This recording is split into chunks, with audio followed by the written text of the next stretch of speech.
Well, this is what's on our plate today. I haven't put it in the notepad yet. 23, it says ball return motor. I don't know if that's the accelerator or the power lift up front, or both. 15, not picking up pins. Second, ball will just sweep spare away. Lane 1, resetting over and over and over. 13, lots of calls of pins hanging in the air. So that sounds like 180 first ball. We got 2 more 1-to-1s on our plate. We're probably not going to get to those today. Let's go see what we can do. Alright, so we've transferred this to the list, from one list to another. And I thought this was a no smoking zone, but okay, whatever. I'm sure there's more. We're gonna start probably, since the lane machine is starting down there and coming this way. We'll start down there, lane number 1. Let's get some flashlights and our little jumper here. We'll go take a peek.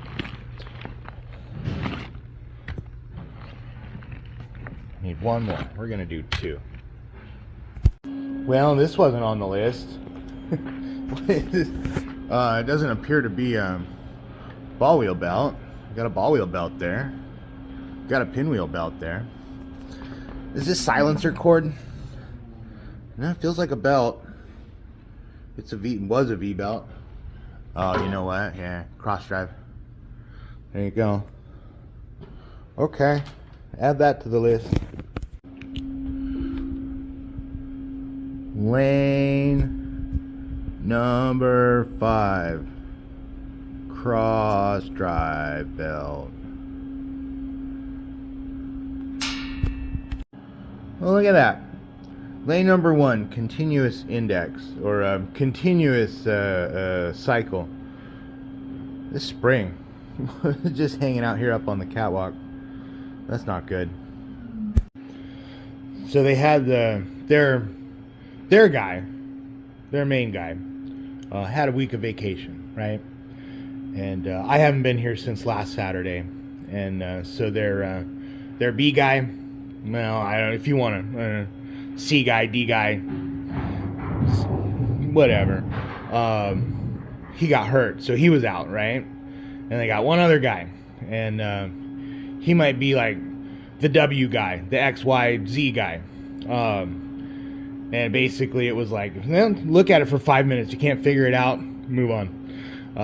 And now they have like 10 lanes out of service. It's we got our work cut out for us today. But I'm going to stop talking. Let's turn lane 1 on and see what we can see. Yeah. Clutch adjustment.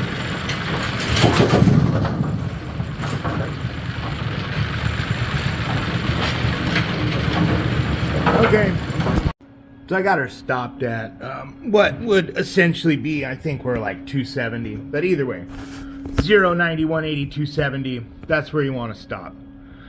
Our lever for the clutch is blocking the clutch lever roller, so that's good.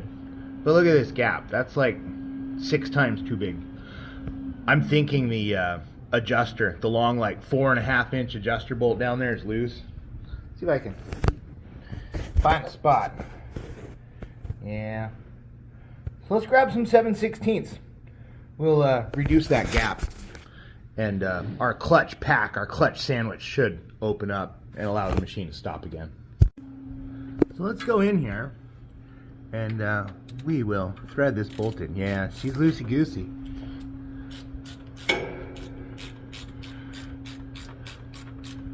I don't know how far we're gonna go. I can't see the gap from here. But this beats hunching over from the top because, you know, back pain problems.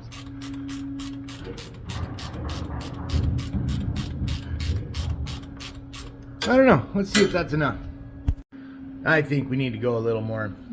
That's fine. We'll do it from the top so we can, so that we can observe our gap closing.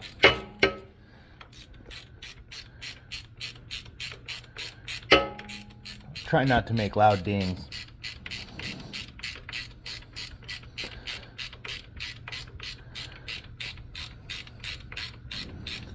Really what we're looking for is like business card thick, maybe credit card thick. That's about good. Let's try that. Let's run it there. That's not going anywhere. Still not going anywhere. Oops. Oh. The cone. I haven't had any coffee yet. Our cone, our two jam nuts here on the end of the worm shaft.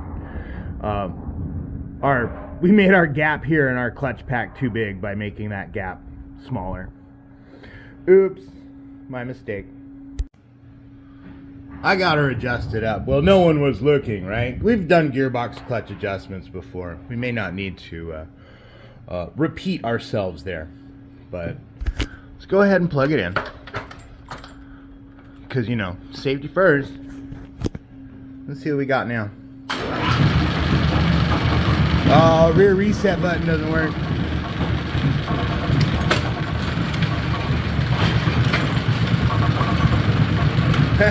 Our clutch, hold on.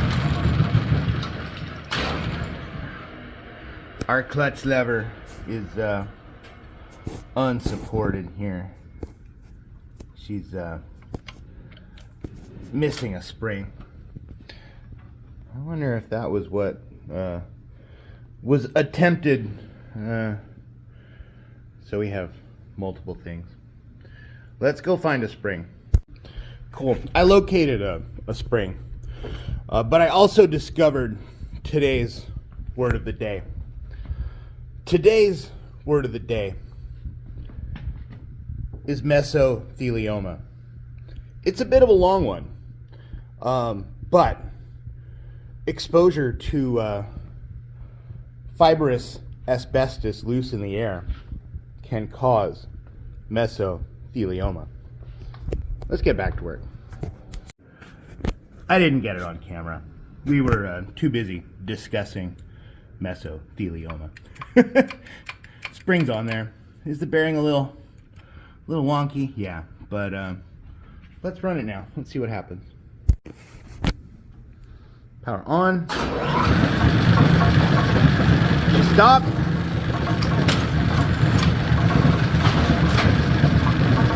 Yeah, I'm not really in love with that. I think we can go shorter on our cone gap a little bit. Just like that.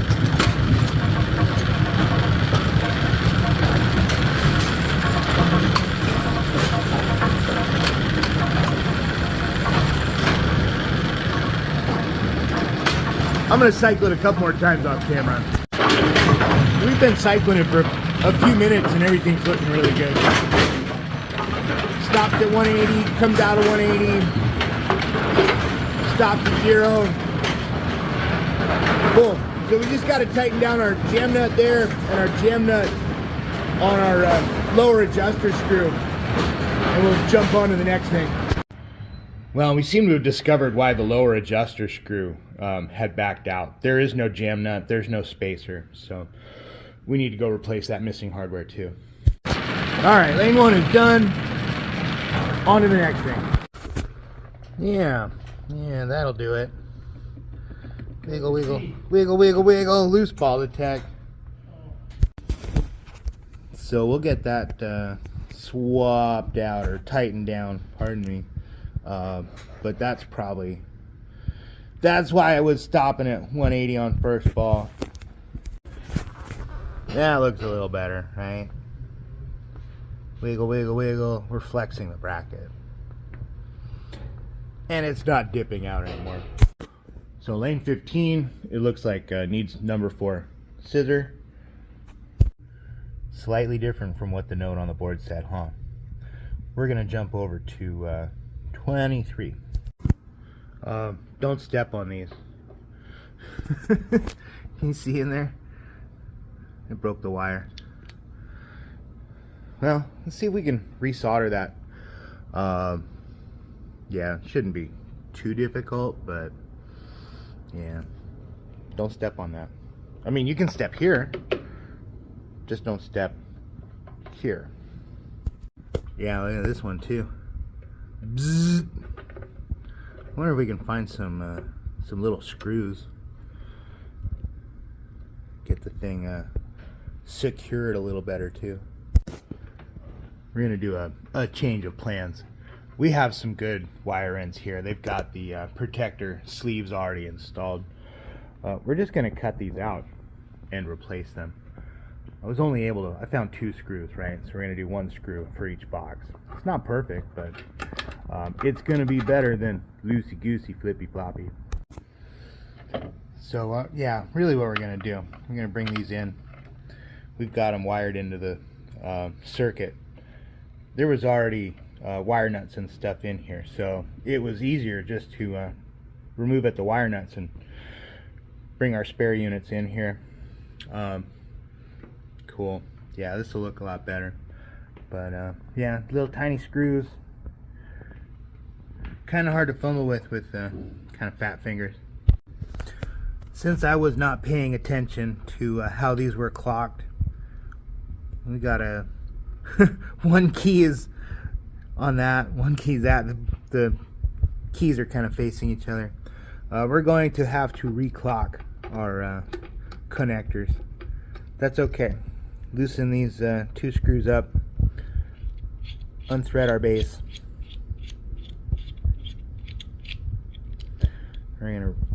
I might need 2 hands, but we're gonna remove this that nut there. Magic.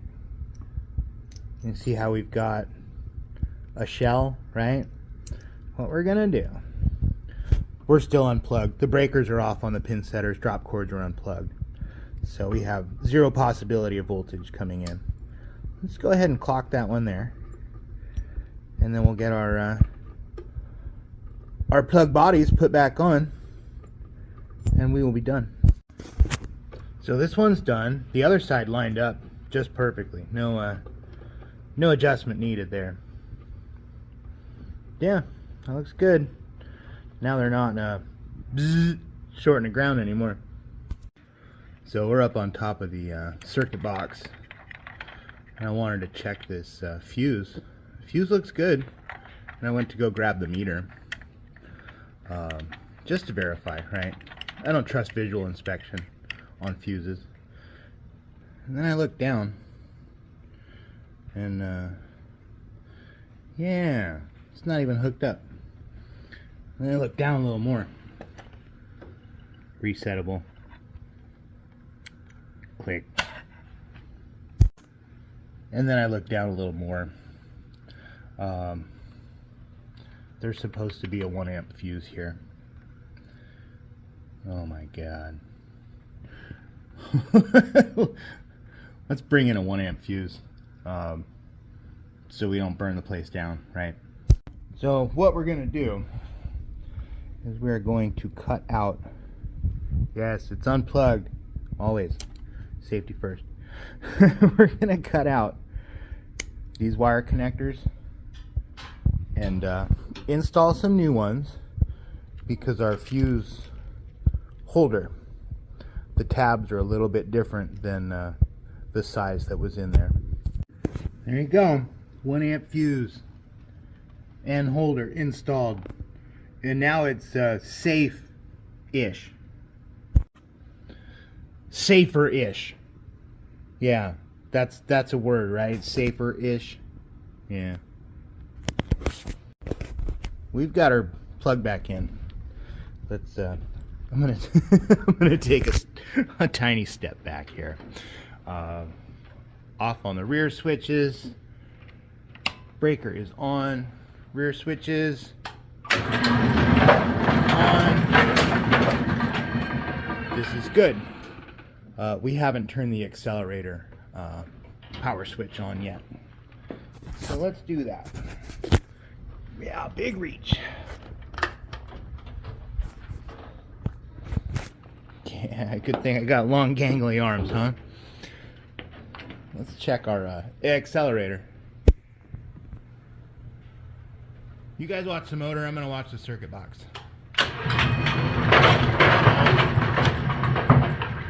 It didn't turn on.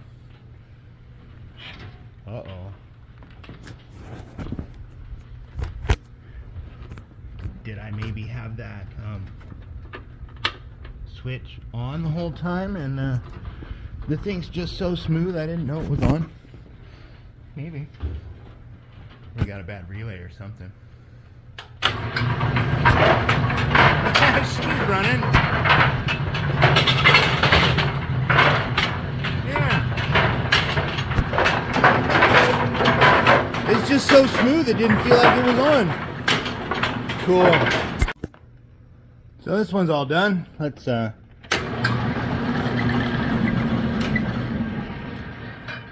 the cover back on, leave it how we found it.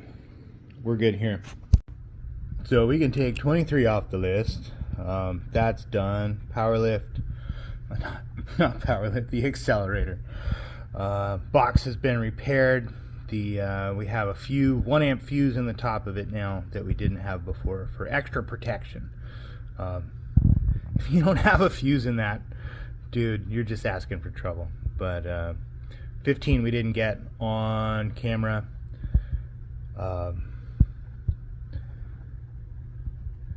That was a number 4 scissor missing some hardware, and the number 3 scissor, the pad had shifted out of position and it was getting stuck on the deck roller bracket. So it was creating a bind, and it wouldn't always close the scissors on standing pins, but it looks good now. Well, that might do it for as far as anything on the list. I'm sure there's other things. One thing is down on their upper end, they have a problem. They've got LCD touchscreens, and the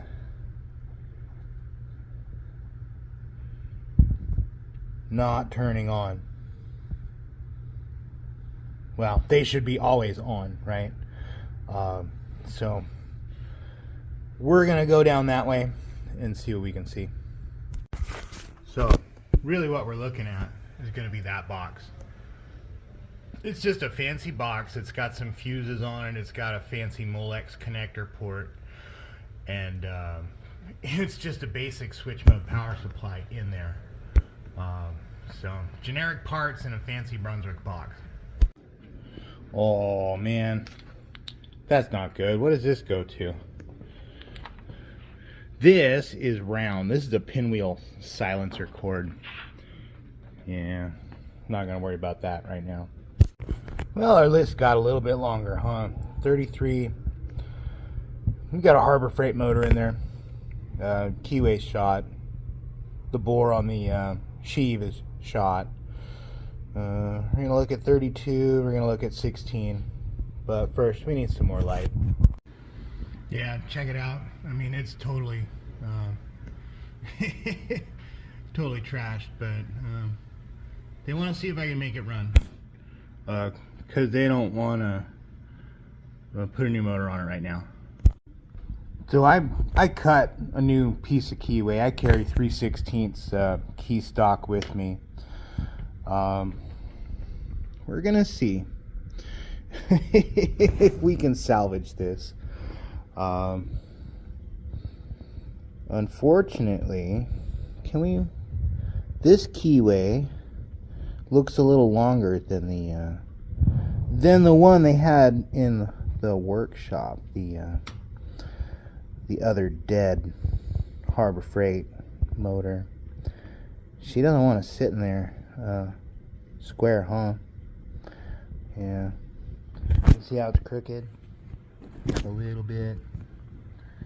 Yeah. We can focus. We can try.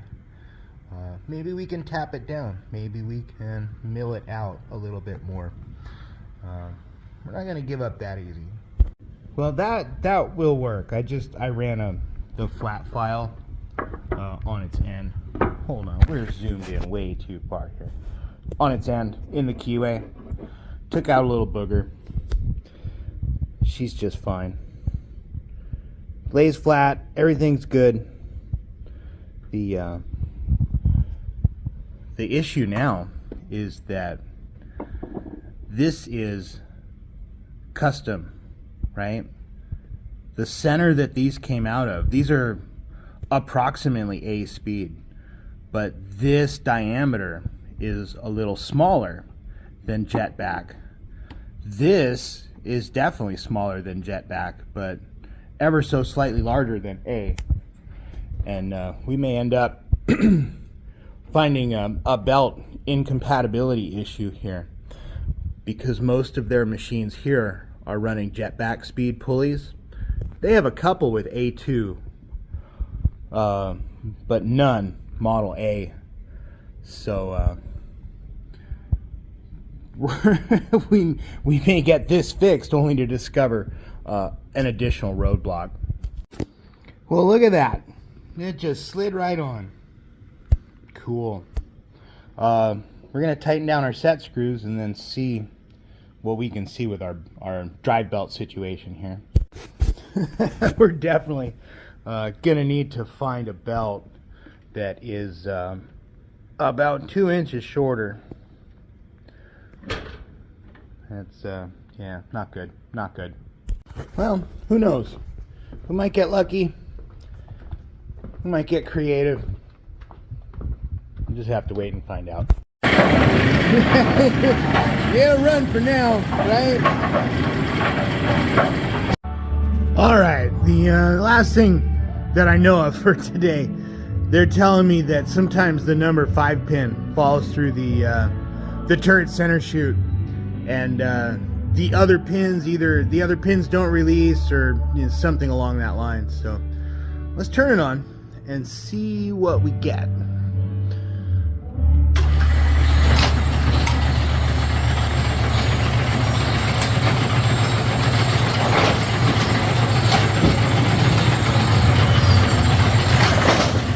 That one looked good.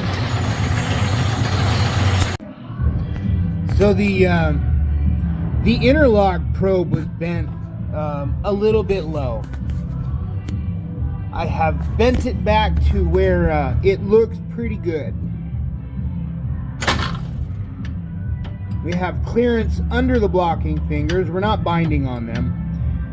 And we do not have a gap between the top of the interlock probe and the bottom of the blocking fingers when we fully depress our pin release lever inside of our turret center chute. So this looks good. I didn't see it making any issues, but we're better now than where we found it, right? So we're just gonna cycle it, second ball, cycle. Just gonna watch it, make some observations.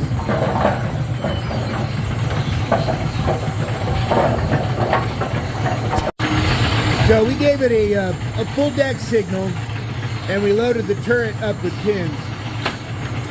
Oh, I forgot to put it on second ball. That's okay.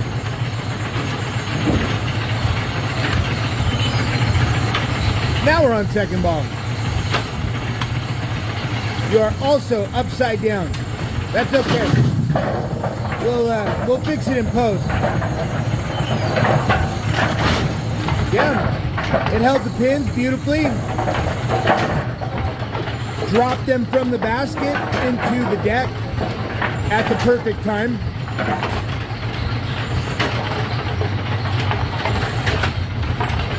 Go ahead, let's lock our pin gate here. Set pins, clear our full deck signal.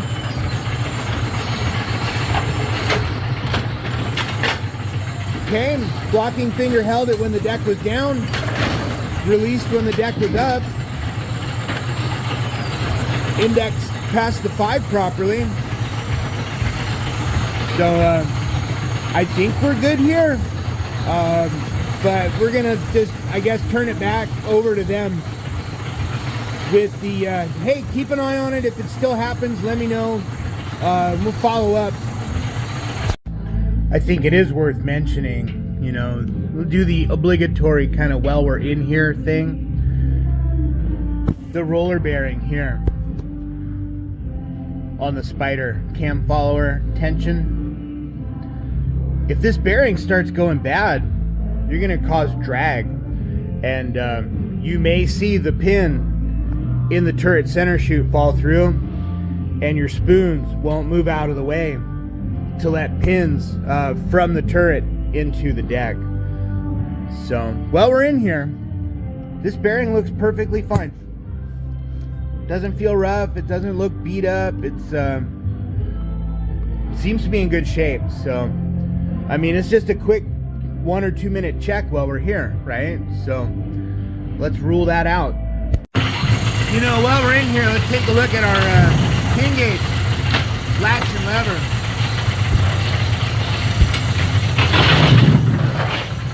What's up? No worries.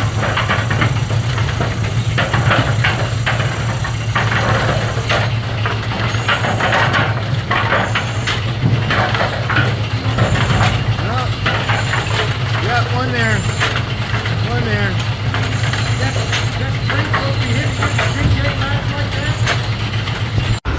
Alright, so we got motor, key, and pulley. Yeah, that was crazy. 32 looks okay. 16 turn pin jam. Let's go take a look at that. So when we're trying to solve for turn pin jam, we need to look at a few things. I can tell our turn pan height here is a little short, right?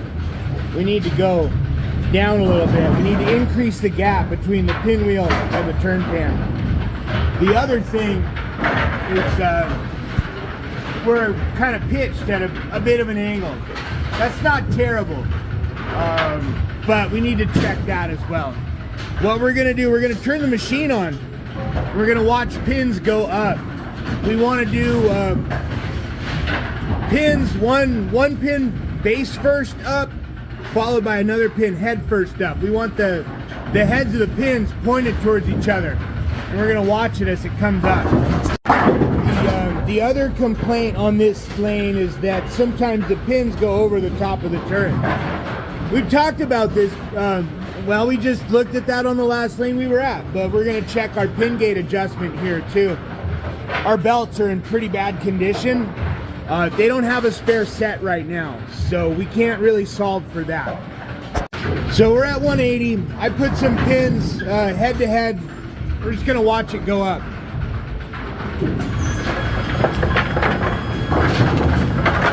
Kind of bumped into each other, huh?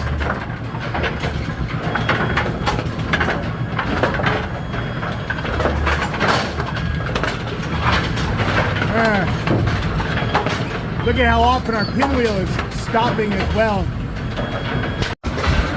So our cross conveyor micro switch lever adjustment is kind of out of whack here, isn't it?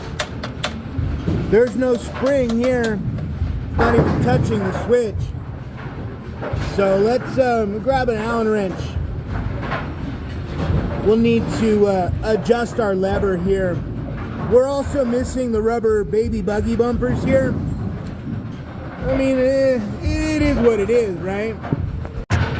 Well, I was trying to adjust our cross conveyor micro switch when I bumped into the jack shaft.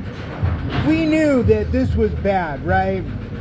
The bearing seized up and this thing kind of was beginning to trash itself. And the plan was for next week. We were gonna do that next week. I bumped it and it fell off. So I don't know what. Are we gonna do it next week? Maybe. But we can't get anywhere further now because we can't drive our cross conveyor or our turret. Super. Yeah, we knew that jack shaft was going out. I took a look at this. We didn't get it on camera, but the thought process was, well, if we know that's going out, look at our belt. Our belt looks kind of bad. You know, let's invest some serious time and effort into all of that and then take care of all of this. And well, now we're kind of forced to do it that way because we can't drive the turret and the cross conveyor to check our cross conveyor micro switch adjustment, our turn pan adjustment, our pin guide adjustment, and all of that. Boo, out the window. So we are going to tuck our tails between our legs, turn our flashlights off, clean up our mess, save our parts somewhere, and yeah, hold on. No, bigger hammer. We're gonna hit it with a hammer and go home. No, we're not gonna do the rubber mallet song. I'm not in the mood. That was that sucked. I was thinking maybe we could just run it for one more week, right? Boo. It decided that it was done. So hit it with a hammer, throw it in the garbage. We're gonna pack up, get out of here.